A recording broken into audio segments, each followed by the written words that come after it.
Hey, what's going on? So, a little bit cheesed about this, honestly, because this is my third time trying to freaking record this. Because the first time I ended up kind of disliking it, so I just kind of scrapped it.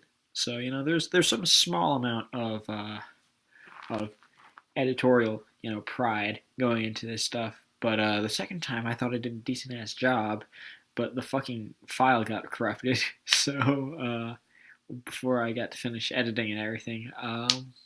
So we're gonna try it again. And if you think that means that I'm gonna be really good at this time around, I got news for you. You'll just wait and see, guys. But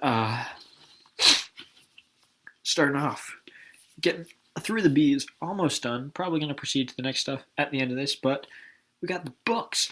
This is Thought for Food. This is a repress, and I hate the fucking cover art because that's gross. That's a brain and a walnut. That's not an attractive look. But the music is really interesting. It is this very, very spacey kind of folktronica type music. It's very heavily sample oriented. They take a lot of clips from like old movies and stuff like that to layer over in terms of vocals, which are very sparse throughout the album. But this record, they were still trying to, I think, figure out what they were trying to do with the project. And to that end, there are a lot less contemplative moments than what you will see on some of their following works. There are, in fact, some actual jams on this. All Bad Inzal is one track that I would look into for that kind of feel. It's got this very nice pacing to it, this very nice kind of raucous build to it. It's all very interesting. It's the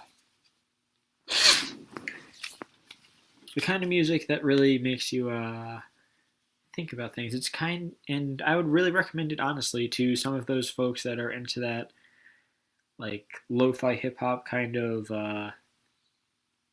chill music, I guess I would say. I'm not usually a big fan of that kind of style for the most part. And fuck this lighting, dude. Ugh, really. But I think that there's some crossroads in that kind of audience for this music. So, yeah, if you're looking for recommendations from yours truly, then that's weird. That's a weird thing to do. But this is their follow-up record, The Lemon of Pink, and I like this repress. This is also, again, alternative cover art from the original, but this one's actually pretty nice, and the pressing of this in particular is fantastic. Really, goofy on that, but I was saying, they got into a much more contemplative and engaging, for my money, vein with this record. And this pressing in particular, well, I guess I say first and foremost, you see that, and this bit kind of just shimmies out, and you got a little bit of a book going on in there, and I won't bother with that too much, but it discusses the history of the band and how they sort of got on the come up a bit. They were around for about a decade, like 2004 to 2012ish, something like that. I'm not sure. I know it ended in like around 2012, but the pressing of this is fantastic. There's really nice pink lemonade kind of splatter work, like that. Real nice, real cool stuff.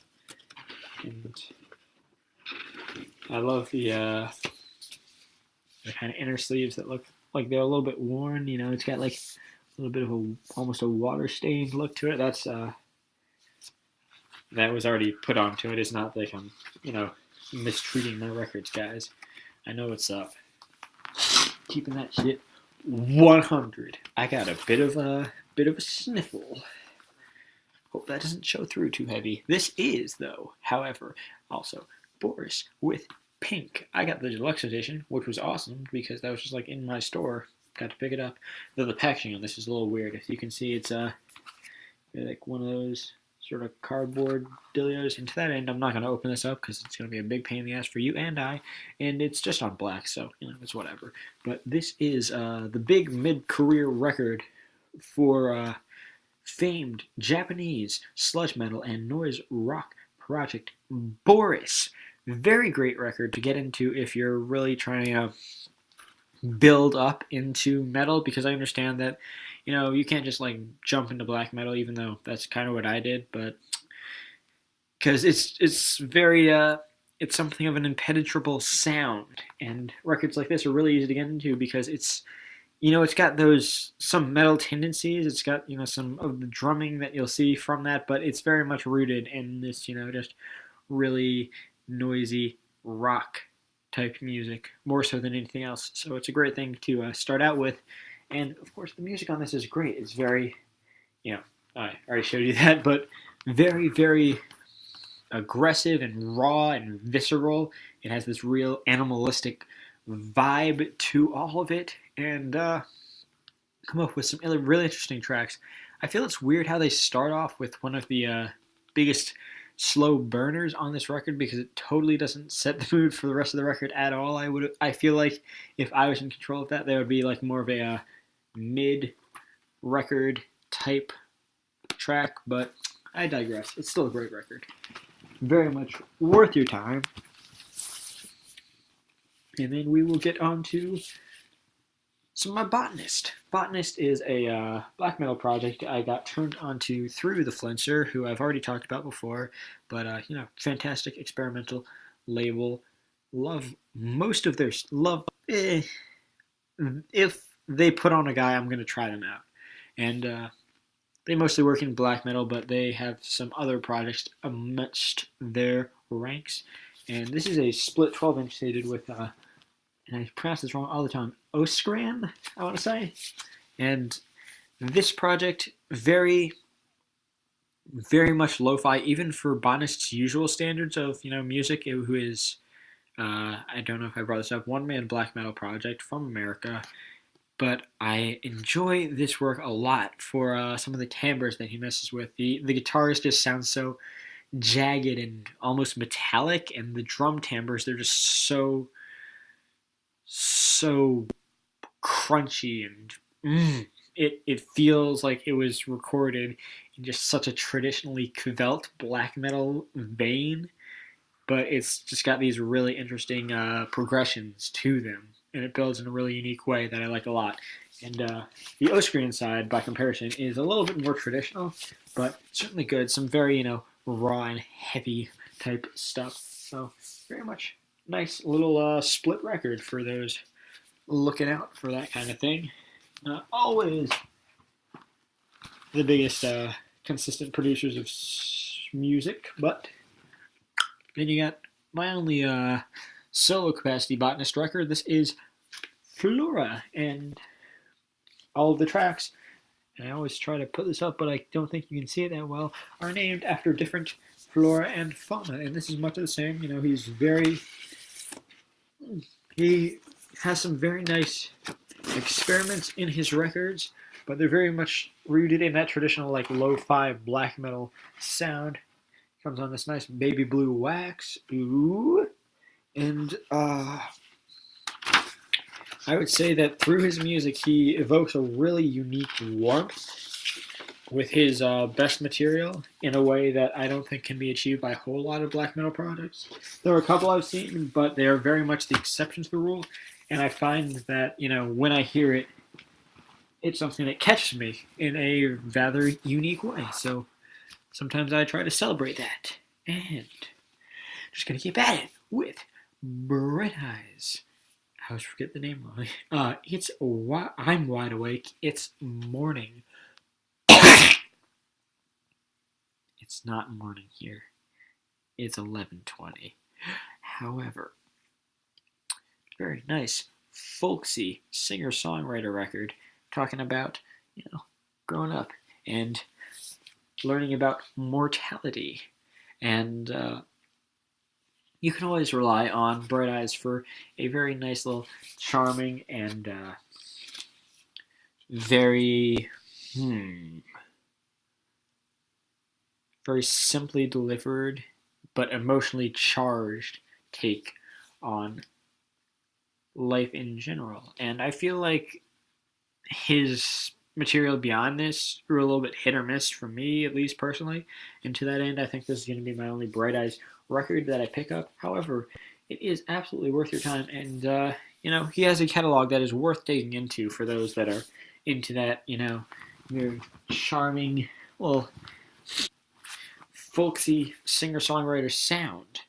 And keeping at it, Brucey Bruce. I grew up on this. This is I'm usually one to go into stuff that I listened to as a child with a very critical eye because, goddamn, I listened to some cringy ass shit when I was a young little boy. But this is one that really held up. This is something that I feel I got introduced more so through my father than anything, and I feel like with these records, the ones with a singer-songwriter type trying to, get a really big budget sound, a big budget type record out there, I'm usually like super hesitant on it because I feel like it's like a formula for disaster 9 times out of 10. But and this might be personal bias because I heard this, all the goddamn time. But I think this one turned out absolutely fantastic. He came through with some of his most engaging projects ever, and I feel his voice as a singer-songwriter, as that defender of the common man, rings through really well throughout this record. All the same, Thunder Road, fantastic track. Everyone knows that track. And let's see, personally, I feel like Night was always a big one for me, but all the tracks are great on this, and I'm sure a lot of people know them. And of course, there you go. And they decided to do, for my pressing, a nice little gatefold with the liner notes in there. Only a single record because it's only 8 tracks. As you do, he only did, I believe, one full double LP in an album or in a traditional studio album capacity, and that's The River. Not my favorite record from Bruce Springsteen, honestly. That would probably go to Nebraska, at least for me, but still a fantastic piece of rock music, heartland rock, and it's difficult for someone to as seamlessly embody a genre the way that Bruce did heartland rock. Like, there's so few people who can do it right. I know that I've been growing more accepting of the Hold Steady, which I was super tentative on before, but it's because he just went in and just killed it, album after album after album, on that style. So it's just tough, bro. It's tough to escape the shadow of the greats. Going in a totally different direction. Well, not of this freaking video, but of Bruce. We got Burzum with Fist Lizet Tar Os. I'm sorry, I can't pronounce these well. I know this. But this is one of the first records that I actually picked up, and probably my favorite Burzum record, which I understand Philosophem is widely regarded as their best, and I understand that it's great. I love it as well, though I haven't been able to pick it up. This is my only Burzum right now. But I feel like this record, more so than Philosophem, managed to capture that idea of just like this really heart-wrenching, like basement-dwelling avarice evil in a way that they couldn't quite pull off on any of their other records. And I think that that's something that kind of developed their niche, at least to me, and to that end, I appreciate this record the most. And of course, speaking of basement-dwelling evil, look at that man. Look at him. You seem a little better on this one because I don't know.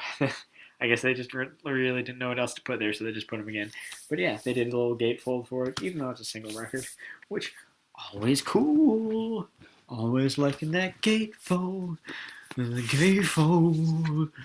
We got that bus driver with that perfect hair.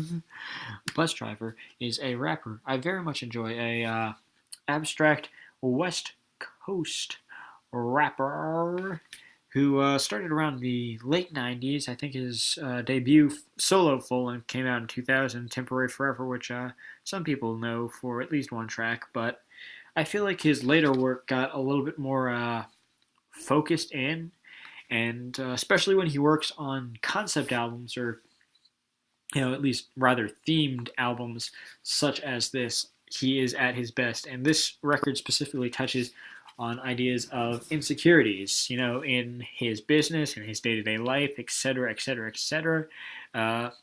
Being unsure if he can reach this idea of perfect hair, which is, and this is my own interpretation of it, something that you strive to achieve because of this, grand idea it upholds, but you at the same time fear the implications and the upkeep required by that gold standard that you try to achieve. And because I feel that's coming through on the lyrics, and it's obviously just a loose interpretation, but fantastic music throughout. And he actually produced a lot of tracks on this. I want to say like 4 or 5, I don't recall. And this record even includes an honest for God banger in Ego Death, which has some great features from Aesop Rock and Danny Brown. So, if you want to get turned on to Bus Driver, this is a great project to start. I feel it's one of his best, and it's a real good. It's probably one of my favorite, modern rap records, even though I wouldn't say it's like an objective best, but it's a personal favorite for me. Anyway, keeping at it. This is the Budos Band. This is a live record they did at, I believe it's Grey Eagle, in Halloween of 2015. This is very lively, punchy jazz trio from the West Coast, whose material I very much enjoyed in the past. They have, I believe, 4 full-lengths, a couple EPs under their belt. At this point, they started around like 2009, and I don't have any of their full-lengths yet, but when I saw this going out, I believe, for Black Friday, I had to pick it up, and it comes with this fantastic etching, look, of, I believe, druids of some nature studying over a tomb, which is in theme with the cover art, at least, of their most recent full length, which broke the theme of just calling it Budos 123. Yeah, it's a real nice little live recording. Enjoy quite a bit. Oh, sorry, I'm trying to punch through this because I want to get to a certain point that I achieved in my past videos. But I'm talking a little more than I did those times, so maybe we'll just extend this one just a little bit. Hope you can deal with that. If not, sorry guys, I'm a human. But we got a bunch of can working towards punching out my can material. Experimental rock, kraut rock, legends, can. And aged by Mossy. This is maybe not Can's best material, but one of the ones that people know Can for the best, partially because of the single Vitamin C, which a lot of people, I wouldn't say enjoy it necessarily, but it's a great track. And also for the track Sing's Swan Song, which Kanye samples heavily on Drunken Hot Girls, which, facts, if it was taken off Graduation, would be fine with everyone that has any taste, because that is a terrible track, and Graduation is a good-ass project. Whatever. Talk about Kanye when I get to Kanye, but yeah, nice little simple pressing, just single LP, nothing too fancy about it, but we're keeping back with the future days, a little more experimental than their other stuff, at least, it veers from the sonic direction they took with their other material. I wouldn't say it's more experimental, but yeah, similarly great record. They got this real interesting, where the lines and all, the line work and all this kind of like punches out. It's like a bump map type deal. It's real cool. But yeah, again, very simple packaging. I think I picked that up on Black Friday, but not as a Black Friday exclusive. Just not sure why I even brought that up, but ooh, the double LP, Tago Mago, considered by some to be their best record, and that's fair. But big thick packaging. I got this it's a real nice stereo pressing, and of course, thick as fuck. showing the band. And nothing special about the pressing on this, but I guess I could give you, well, because I know that the inner sleeves on this are real good. And, showing the band like that. Talking a little bit about the history. Some real nice things that really, like I said, I think being able to read over that kind of stuff as you do it is just a huge part of like collecting that and listening to it. It really adds to the experience, in my opinion. Really makes Vinyl Collection a little bit more enjoyable. Sorry, we're going to go a little bit over, as I said. Only 2 records to go, promise. But, here's my copy of Candlemass's Nightfall. This is the sophomore release of Candlemass. Prolific, no, not prolific, but very well known, very critically acclaimed doom metal outfit. These guys, probably one of the bigger names in doom metal, and while I'm not a huge doom fan as of yet, I don't know, it's just never hit upon what I'm looking for in metal, which is that, like really raw, hateful viscera, and I can appreciate the intrinsic cheese of music like this because of other interests of mine. And look at that. How can you not love a guy that just like dresses like that? Fucking puts drumsticks in their mouth like that, clearly. But this is a real nice pressing from Peaceville. Really adds to it. And what makes it great specifically, or what makes it unique specifically, rather. Ooh, boy, nice little gold wax. Putting that. It might look a little green on this, but I promise to you, it is honest to God gold wax. Not gold colored wax. I don't know why I needed to clarify that to you. I'm not some deep-rooted issue with talking like that.